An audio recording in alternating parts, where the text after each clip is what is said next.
Hey guys, Pete here. This will be my Mr. Robot Season 2 Episode 5 recap, and there will be spoilers with everything that has happened up to this point in Season 2. This episode started off a little slow, but by the end it was a full-blown crazy ride, so let's jump right into it. In the opening scene, we see Elliot is back at the terminal in Ray's office. It's got like this cool music in the background, and we see him working, jumping back and forth between different windows. I didn't really even notice the fact that it was dark in the room until Lone Star comes over and the lights go up. Elliot explains to us what he's doing, and the steps necessary to take control of the FBI's phones. His plan sounds solid, and we hear that everything is ready to go in his chat with Darlene. Basically, they are planning on placing a cell signal network extender at E Corp that Elliot can use to intercept all their traffic. He describes it as his own personal cell tower, but it's really a small device that looks like a router, and people have them in their homes if they have dark spots and things like that, and they can't get a signal. On the fake IRC page that the show put up, it was last episode I think it was, you can now find an updated conversation between Elliot and Darlene that explains it in better detail than they do on the show. He finishes writing the malware, so all they need to do is get the device into the building. He then tells Lone Star that he needs to see the old IT guy in order to finish the site migration for Ray. He tells him he will have to talk to Ray about it, and that ends the scene. We find Dom at Steel Mountain, and she gets a look at where they found the Raspberry Pi that Elliot planted in Season 1. It's a quick scene, but we also find out that they're getting ready to reopen the facility under a different name. Angela comes into her apartment to find Darlene inside working on her laptop. We see Darlene is running a file from a flash drive,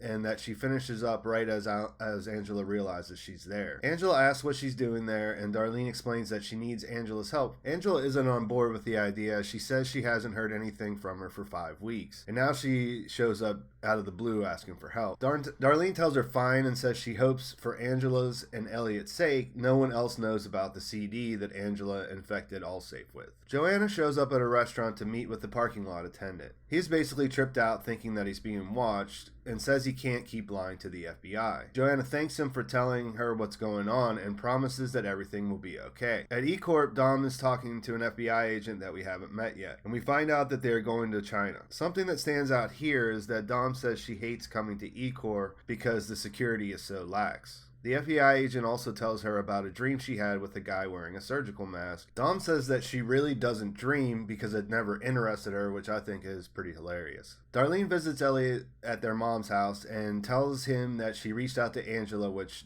pisses him off. She says they need her to plant the femtocell at E Corp, and he says that using Angela isn't an option. Mr. Robot sides with Darlene, but in the end, Elliot tells her to figure something else out and make it happen. Dom arrives in China, and we get a sort of unexplainable shot of two men wearing Dark Army masks going up the escalator as she's going down. It's weird since I can't imagine any airport anywhere in the world being okay with people walking around with masks that cover their entire faces. But either way, we forget about this right away when we find out that Whiterose, as a male, is the person who greets them, which means he holds a high position in the Chinese government. I mentioned in my last video that it seemed important that she talked to Price with her male voice, and now I guess we can connect the dots. Price doesn't seem to know her as the Whiterose persona, and he's not necessarily in cahoots with the leader of the Dark Army. This wasn't 100% clear either way, but I think there's evidence that their relationship is unrelated to the actual hack. The Chinese and the FBI sit down to talk about the destruction of the data backups, and we get this awesome exchange when Dom asks about the Dark Army. BD Wong gives her this classic "are you serious" look, and then politely explains that they will give the FBI all the information that they have on the Dark Army. In her apartment, Joanna gets a really expensive looking baby rattle in the mail. The envelope is plain, and it doesn't seem to have anything else in it that she can use to figure out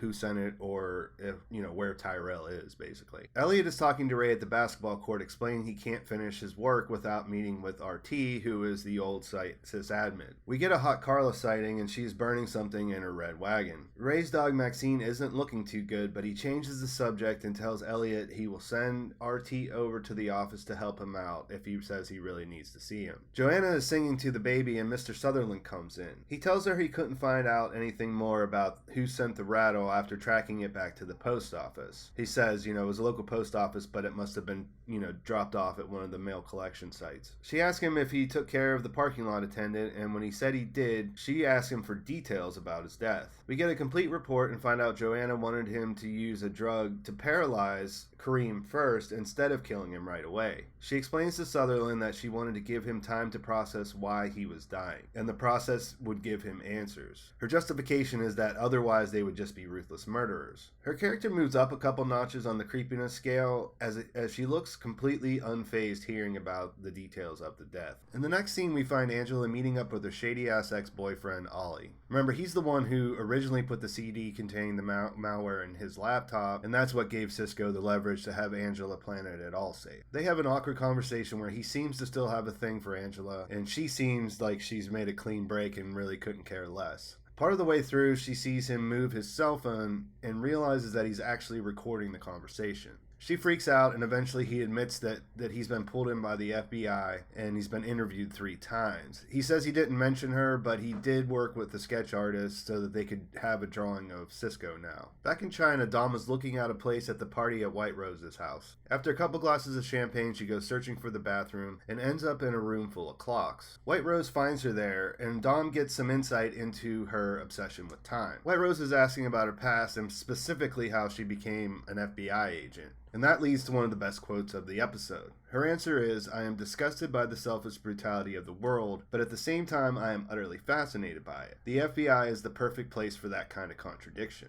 They move to Whiterose's office to take in some art, and the office itself is pretty freaking opulent. When pressed, Dom tells the story of being in her last semester of law school and having her significant other propose on one knee at a restaurant. It's a little bit hard to tell if she's just uncomfortable talking about it, but she's definitely vague in her description of the relationship. Like, some people have pointed out that you never really hear her say, like, he got down on his knee or she got down on his knee, so on. The story ends with Dom excusing herself mid-proposal to go to the bathroom, leaving out the back door, and then eventually choosing to work in the FBI instead. Not sure if there's anything behind that or if it's just another example of how awkward Dom is doing anything other than her job, but we do find out that Whiterose's official title is China's Minister of State Security. Then we get this weird scene where Whiterose takes Dom into her bedroom and shows her a bunch of dresses. She doesn't answer when Dom asks whose room it is, and then tells her that the dresses belong to her sister. That's strange because it's a story that Dom can easily fact check, I guess you would say, and she'll definitely find out it's a lie.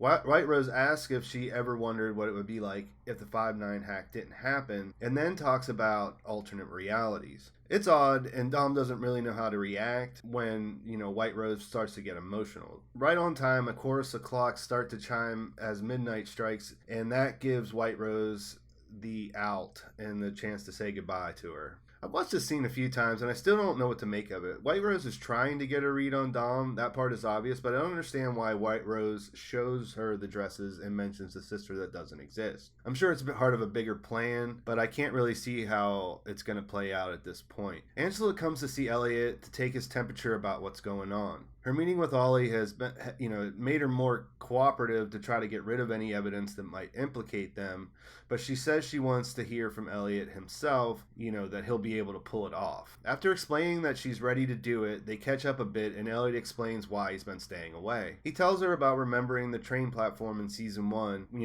after they found him in the cemetery, and how she told him to take care of himself. He says he wanted to make him go away, Mr. Robot, but that he could see his dead father standing behind her right now. This is a good reminder for us of how off the rails Elliot was at the end of last season, and how wrapped up Darlene and Angela were, in the middle of it when it all went down. Something that is off about this scene for me is Elliot's mom in the other room. I'm not on board with the institution theory about season 2 that it's so popular right now. I know there's some definite evidence that there's something going on, but I find it odd that, when people visit Elliot at his mom's house, they talk so openly with her sitting right there. At the same time, when Darlene was there earlier, she asked where she is and refers to her as the she-devil, which could be anyone, I guess. But, it seems like she's talking about their mother. I don't know. Like I said, I don't want to go down a rabbit hole because I think any prison or mental institution references that sort of stand out in this season, it just seems more believable to me that they're about the fact of,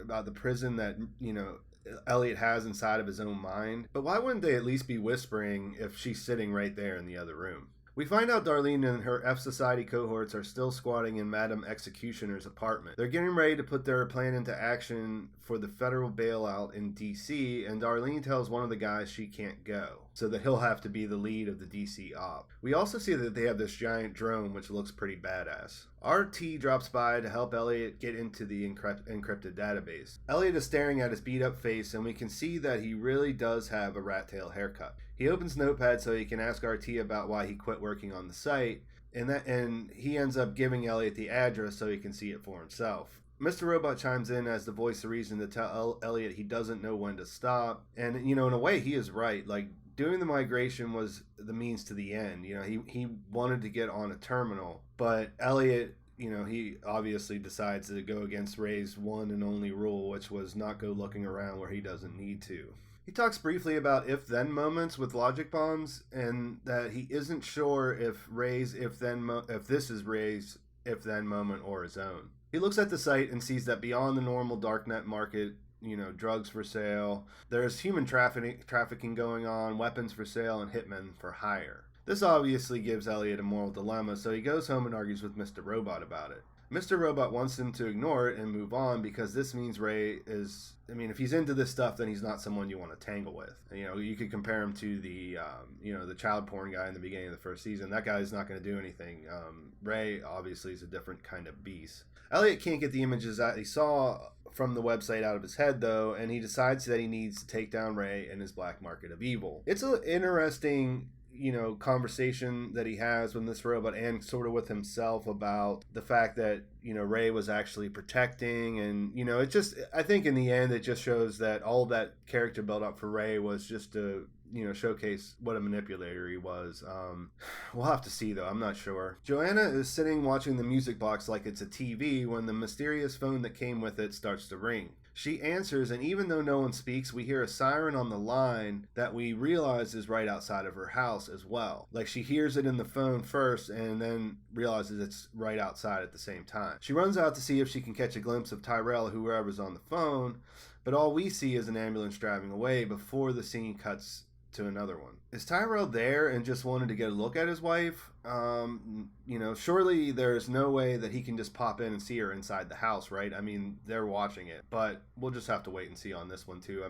They're just cliffhangering us here. Angela's on the way to see Darlene and takes a complicated route that involves changing cabs, jumping on the, subway, all this to make sure she isn't followed. Darlene meets her at the door and brings her inside, where we can see that an F Society reunion with Mobley and Trenton on the premises. R.I.P. Romero, but besides that, the gang's all back together. We go back to China just in time for all hell to break loose. Dom says she thinks she needs more caffeine to survive the day, and as she walks over to this buffet table thing, two gunmen come in and start shooting everyone. Dom manages to duck behind the serving area and gets a leg shot in on one of the shooters as they clear the corner. He tries to shoot back, but eventually just ends up shooting himself in the head and committing suicide rather than allowing himself to be captured. Only all the agents we saw other than Dom are dead, and the shooter is still moving around looking ready to go. So I'm not really sure why it was necessary for him to commit suicide right there. It was cool to show how dedicated they were to the cause or whatever, but it seemed like a little bit premature. Dom slides back as the other shooter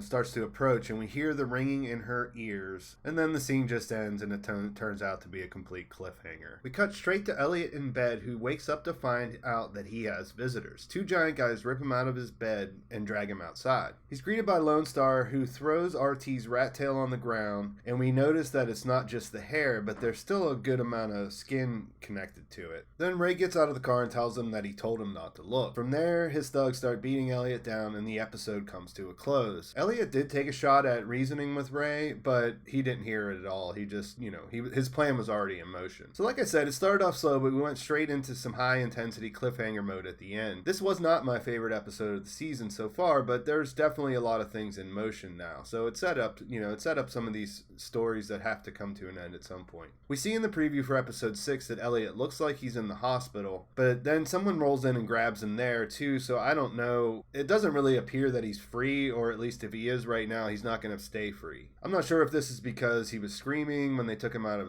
his room, which would make a lot of sense since he lives with his mother. And even if she didn't hear it, a neighbor might have heard it. And like Ray and his buddies just beat him down and left him there or whatever. I don't really know. On the other hand, if no one heard him screaming, that would be a pretty big plot hole, I think, at this point. So we'd have to, it may lead to some sort of mental health twist. But I'm waiting until the next episode to see how that plays out. Because like I said, it does look like he's actually in a hospital, but they're coming back to take him again or whatever. So Angela's back in the fold. Whiterose is a high-ranking Chinese official. F Society's all in one place and back together, working together. Ray is on the dark side. Elliot is in over his head. Tyrell could possibly be nearby. I think it's likely he's nearby. And Dom's life is in immediate danger. It's a lot to think about before the next episode, and there's no clear answers as to what's going to come next in the trailer for the next episode. We didn't get any Philip Price in this episode, but besides that, all the major storylines took a step ahead. It was pretty clear at the end of the last episode that there was more to Ray than meets the eye, and now I don't see how Elliot will be able to coexist with him from here on out. If we want to get into wild speculation, I would say that Tyrell could potentially be involved with how Elliot gets out from under Ray, but that's really because I don't see Elliot killing him himself, and I can't imagine how any of the other characters would be useful to him here. I mean, Ray's a serious dude, and it's not just going to be a hacking situation. The game between Dom and Whiterose is a little bit hard to figure out. I think it's safe to say Whiterose has a well thought out plan and reasons for showing Dom the secret identity, more or less, but I have to say that the Joanna story has been sort of annoying. The whole thing with Mr. Sutherland and the parking lot attendant, it's just been hard to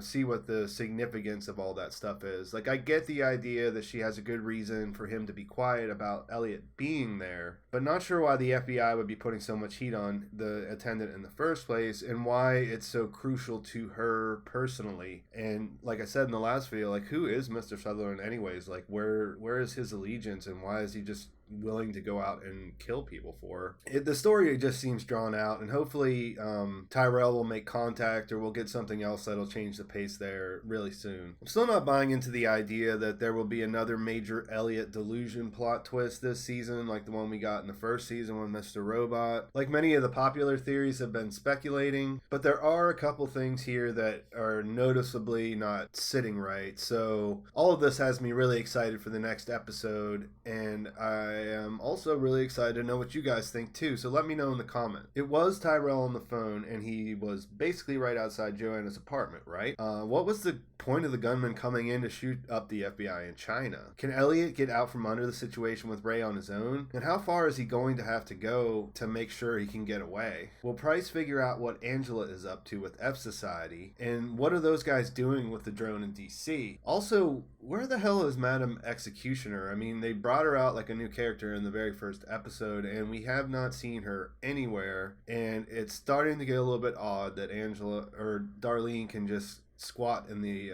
apartment indefinitely. So please like this video if you found it enjoyable and you want to see more Mr. Robot videos in the future, and subscribe to my channel to get the new stuff as soon as it comes out. Make sure to check out my other Mr. Robot episode reviews. Thanks for watching. I will talk to you soon.